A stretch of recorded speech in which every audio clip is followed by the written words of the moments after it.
এই হলো ফেনী শহরের বর্তমান অবস্থা। এখানে পানিতে রিক্সা পর্যন্ত ডুবে যাচ্ছে। আপনারা দেখতে পাচ্ছেন যে প্রথম দিনেই বৃষ্টি, এমন বৃষ্টি হয়েছে যে খুবই ভয়াবহ রিক্সায় অবস্থা। যাওয়া আসাটা রিস্ক হয়ে গিয়েছে।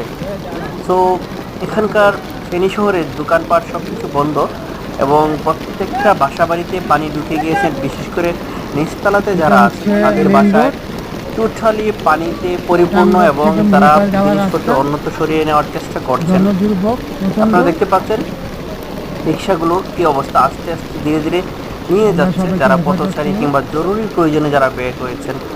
তো এই ছিল ফেনী শহরের আপডেট।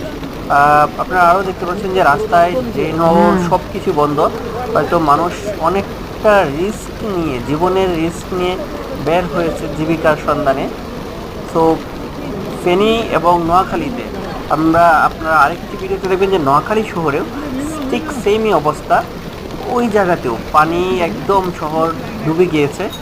তো এই বৃষ্টি যদি না কমে তাহলে পানি হয়তো আস্তে আস্তে আরও বাড়তে থাকবে।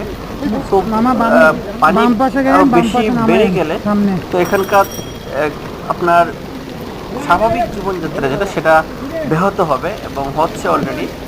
আপনারা দেখতে পাচ্ছেন যে পানি রিক্সায় অনেক বড় বড় ময়লা সব আবর্জনা রাস্তায় উঠে এসেছে। তো ফেনী শহরের আসলে অবস্থা যদি সার্বিক বিবেচনার কথা বলা হয়, এটা খুবই অবস্থা খুবই ভয়াবহ খারাপ। অবস্থায় আছে। এই সামনে বামে রিক্সা, সিঁড়িটা সামনে রাখেন, সামনে।